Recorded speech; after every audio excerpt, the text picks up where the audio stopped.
Mootummaan ila akkana godhaa akkana godhi dalagadhu hin taa'in. Amma namni keenya na folchaa amma baradhe aga dhufee biyya keessa ture kan. Yeroon alaa dhufe namni amma Ameerikaa maal kan irraa dhufe hin baraaruudha. Baraaruu beektanii hin dammanna hin rifanna. Maaliifii namni maal nyaataa jetta. Wallaa akkasii bari namni aga mallee yeroo amma isin dubbadhuun rifadha yeroo uummata karaa kana gubbaa yaa'u yoo argu. Ameerikaan uummata miiliyoona 300 fi gara 40 yoo qabdi. Amma gara miiliyoona 350 ta'an fakkaata. Nama xiqqaa yookaan dhukkubsataa yookaan namoota gartee mootummaan gargaaru warroota wamlas jechuun waan hin qabne kana malee hin agartu nama. Biyya guddattee misila bakki namni hoteela keessa agartu karaa irratti agartu bakka bashannaa hin jiru. Nama yeroo ati agartu ganamaaf galgala. Makiinaa yeroo ati agartu ganamaaf galgala. Yoo ati agarte massi biyya nama keessaa baqatee ta'u Ameerikaa dhatte. Namni keessa jira. Maaliif namoonni fiiga. Abbaa qabeenyaa miliyoonar ati jettu isaa fiiguu garta. Salbaaja bitata. Wallaahi anu fi arge Bilgeet abbaa Microsoft Office kompiitara dalagan. Isa ture akka addunyaa qaraama namoonni hedduun dhufanii bira dabran malee. Amanuu dadhabe maaliif akka keenya kanaa miti namni amma uffataan wal madaalu hin jiru. Warri biyyaadhaan dhaga'u jira as keessa hedduu jirtan. Namni uffataan si madaalu yoo ati surree miila takka murtee takka gartee gadheeristee ati deemte yoo ati dhiirti qamisii dubartii godhattee deemte namni dhaabbatee si ilaalu hin jiru. Hojii isaaniiti miti. Fiiguudha namni. Amma namni faranjiidha. Faranjii mi'oonni. Bara faranjii maqaa jiru faranjii qofaa gurraachi illee jira. Ijiyaan Arabni namni hin jirre hin jiru biyya Ameerikaa keessa.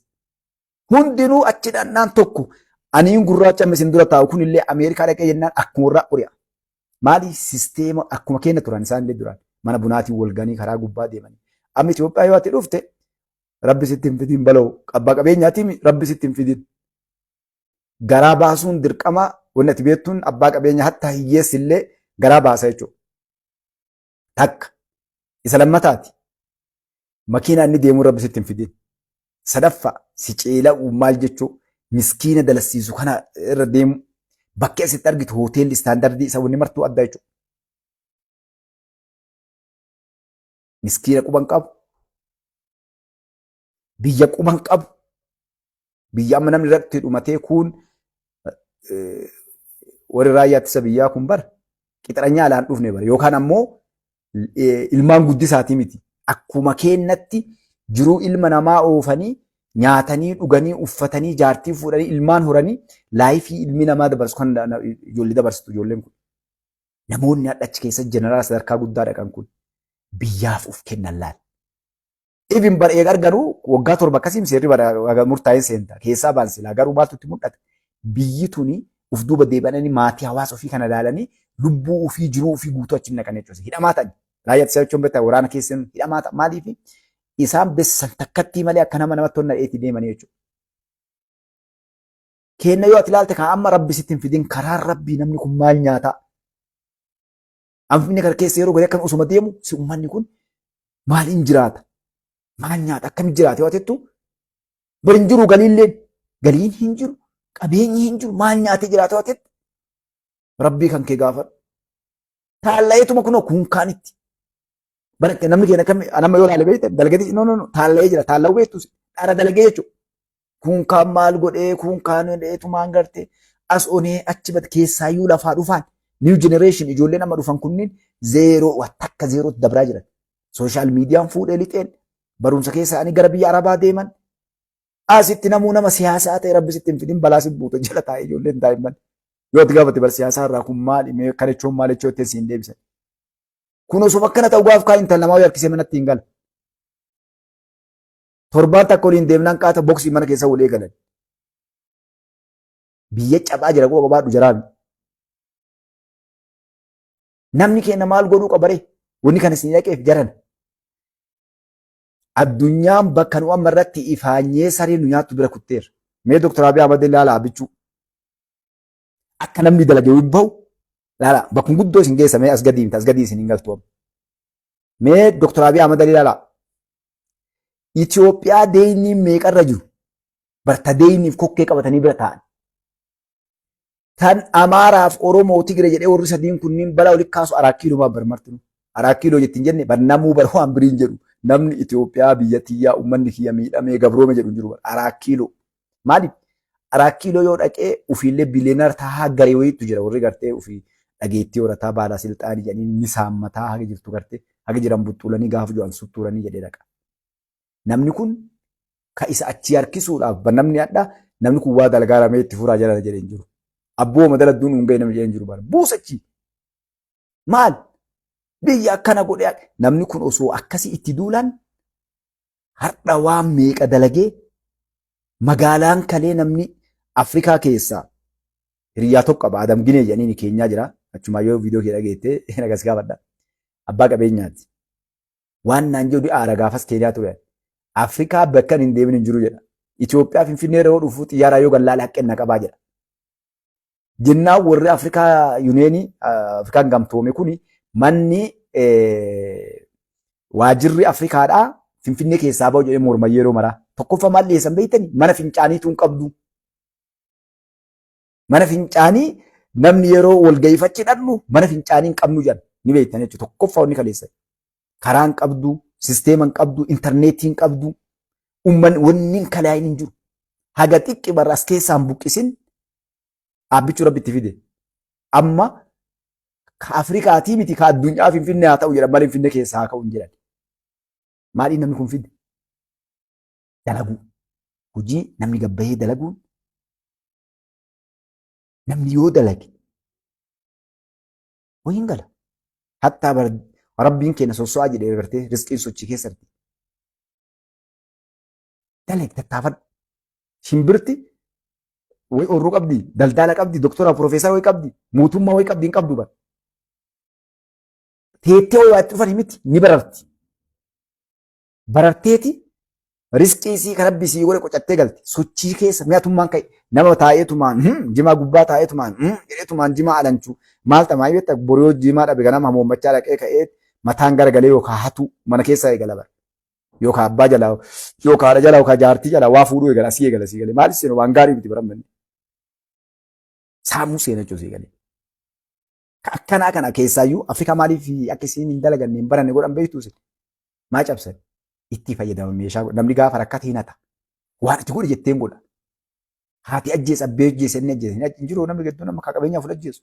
Ilmi abbaa ajjeesu abbaan ilma ajjeesu jaartiin jaarsa ajjeesu. Akka namni dalagate paartiin siyaasaa kun warri amma namni jala yaanu kunniin akka uummanni kun waan arganne hin dalagan ijaan waan garre jijjiirama kan akka agarre isinitti iyyan galgala kanam. Xurumbaan isaan afuufan kun akka uummanni keenya jijjiirama kanan agarre bu'aa dhufaa jiruun agarre waan hubanne isinitti iyyan jechuudha. Isaan maal sin leebaa yaazii durii beektu durbar zabana kan amma kan rabbiin ni balleesse hattuun ni jedhu kan waan luuxxee gadi waa fuutu malee rabbi balleesse hattuu iyyuu ati Finfinnee kana keessatti si qabdee si iyyisiifti yoo namni iyye gaabii uummanni keenya kun dur gaabiin deemataa gaabii itti marteeti bakka inni hoteelaa bahee obboroo bakka meeshaa bitachuu inni bahee birrii keeshan nuqatee deemaa ukkaamsitee qabdi inni iyyaami xabala geessuuf deemnaa nu gargaara abbaa kiyyaa jettiin garte kiishaa guurtee achiin deemtee taaksii seentee alagga darbiti. Yoo ati hatti argamu leebaa yaazuudha. Eenyu leebaa yaazuudha beektaa? Hattichatu yoo ati ariite si harkaa baafatee fiige hattuu qabaa jedha. Ati dura laalta gartee isa hatticha wajjin hattuu barbaada fiiddaa jechuudha. Hamma paartiin siyaasaa akkasii gootu jawween akkasii gootu jirti bara. Biyyi baddee namni biyya balleessuu jiru jira. Leebaa yaazu namni jechuu jiru. Namni gartee biyyi baddee jechuu jiru. Mootummaan kun biyya balleessu isaantu biyya balleessuu jira. Si'ii kana maal gootu jiranii? Si sobanii si fayyadamaa jiran akkas hin ta'in dhiisi. As deebi dalagadhu qotee bulaan qotadhu barataan baradhu. Abbaan qabeenyaa guddoollee walitti hin dubbannu rabbi sin qabuu deemu jira wama lama. Keessaayyuu namni musliimaa abbaa qabeenyaa taatanii keettan. Abbaa qabeenyaa taatee uummanni musliimaa. Uummanni kun akkasuma na fakkaate diinii keessan hin beeku naaf oolchaa. Gibirri yookaan qaranni jedhan kun bar haqa rabbi kaa'e waan namaatii bar. Uummanni musliimaa fakkeenyaaf mootummaa biyya musliimaa yoo taate zakaa kafala. Zakaa kafala fakkeenyaaf mootummaa biyya musliimaa keessatti namni musliimaa zakaa kafala. Kiristaanni biyya amma fakkeenyaaf Suudi Arabiyaa keessa jiru maal godha? Qaraxa kafala taaksii jechuudha.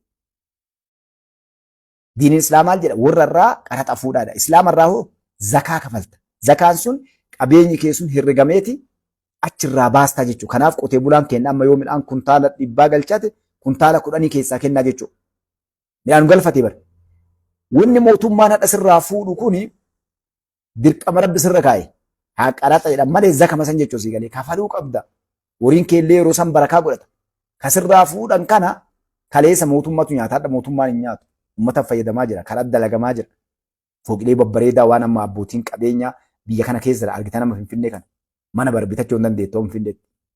Mana jireenya maaliif? Istaandardii alaatiin biyya ati feetee meeshaan sii galeeti.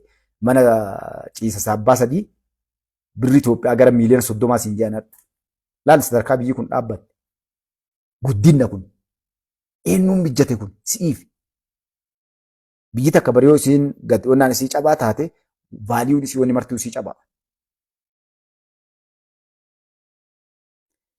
Itoophiyaa gasiin guddatte ofii dhaqee ilaalle obboleessi kee tokko naa hime mana kiraa kanaa mana yoo deemee gaafadhee ilaale doolara 2,000 naan jedhan hagam doolara 2,000 siree hagamii ciisa 1,200 doolara hagam doolara 2,000 jennaan obboleessi kee tokkotti hime.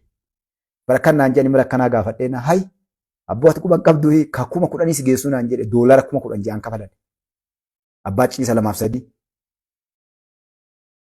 Kuni maaltu akkas ta'a sanuu bar sanuu maaltu akkana godhe beekti hin argattu. Isuma san amman kireeffadha yoo jette hin argattu. Maaliif biyyi guddachuu jirti. Abbootiin qabeenyaa warroonni alaa turistiin namoonni alaa dhufanii galan yoo ati dhatte bakkoota akkasii sanneen dura gartee si ilaalan akka gartee biyya guddattee san ati nama akkam namni kun kafaluu danda'a hin kaama kan kee galii kan kee jechuudha. Uummanni keenya kana quba qabaa quban qabu. Akkuma jedhan kana akkuma ganda keenya gadii baadiyyaa san ilaala namni magaalaa xiqqoo gadii. Kun eenyu miidha? Wanni kana isin kaasuuf eenyu miidha beektanii? Lafaa dhufa. Abboonni keenya nu warri amma gartee kan namoonni umrii kee jiran kunniin amma bes isaan amma wanni kunniin isaaniif eebjuudha. Nama akka keenya gabbayee biyya alaa guddatte argee taate malee nama akka keenya kun abbama qabeenyaa duraan Itoophiyaa keessa ture yoo ta'u waan kana itti kaaste mataa hooqa ta'in bar miiliyoona agas qaba. Akkamitti amma yoo doolara deebise exchange birrii ammaatti deebise fakkeenya doolara 10,000 ka jedhan kana miiliyoona gam beektu Wariyaas dhiyaatu miti. Ji'aa miiliyoona tokkoof kiraa manaa kafalee jiraadha yoo jedhe namni ni maraata. Garuu osoo inni hin dhufne osoo inni argin maal godha isallee sisteema keessaa baasaa jirti biyyattiin. Guddinna kun teknoolojii fagaachuu.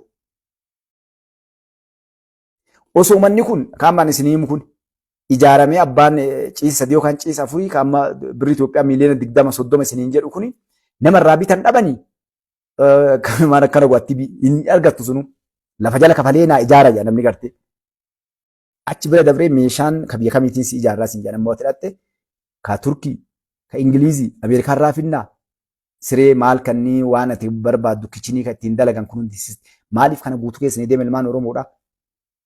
Itoophiyaa kalee mana fincaaniin qabdu jedhan san Itoophiyaa kalee telefoona bara agartanii telefoona Itoophiyaa bichuun dur. Mallasii namni hadha hojjetu san irratti telefoona fagoon naqin maatii kan keetii bilbilu Finfinnee keessa dhaabbattee waliin bilbilte bar telefoonni qabamee jira neetworkiin hin dalagu yookaan kan neetworkiin taane telefoona namni haasawaa waan biraas sisteemaan qabdu teelee tokkocha wanni Itoophiyaa tokko ija takka.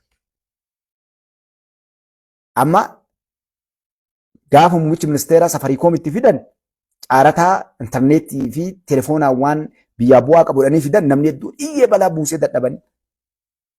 Chaayinaa fa'aa biyyi meeqa dorgomtee Safarikoomiin kun injifate. Amma allaayin 2 qaba. Ka Safarikoomiif ka Teeleedha. Ka Teelee birri Itoophiyaa 1,300 wannaan limitidiin ka gartee osoo sirraan ciccinne ji'a guutuutti fayyadamtu ka Teeleedha telefoona kee irra jechuudha. Waarlasii kaatiin wannaa kana keessa kaattee deemtuun fakkeenyaaf. Kishkee kaattee deemtuun kun yoo telefoona kiyyan akkana jalaan dadhabnettee yookaan ammoo nama 16 si fayyachiisa wanni kun ammoo yeroo tokko nama 11 intarneetii siidee. Isa kana keessa kaattee ati deemtuun ka Safarikoom birrii Itoophiyaa 2,000. Ka Teeleedhaa 1,000. Kamtu caala beektanii yoo naallee Safarikoom qara akkuma Teelee gatii agana ture. Garuu wannaan isaa ispiidii isaa walitti hin dhufdachiifsa. Kamtu caala Safarikoomi caala. Irra fa'aa turte Teeleen sisteema meeqoo amma Safarikoomiin dhufnaan jijjiirate masaanuutti godhee jechuun muummichi ministeeraa. Baankileen Itoophiyaa du'aa ture sisteemni guutuun isaa. Muummichi ministeeraa dhufanii waan kana guutuu teelee birrii moobaayilii onlaayinii sisteema kana guutuu fidanii kana qofaa miti amma masaanuu baankilee alaatti fidaa jiran intarnaashinaal baankilee gurdaa ka'u jira nama waan lafaa utaalee garte.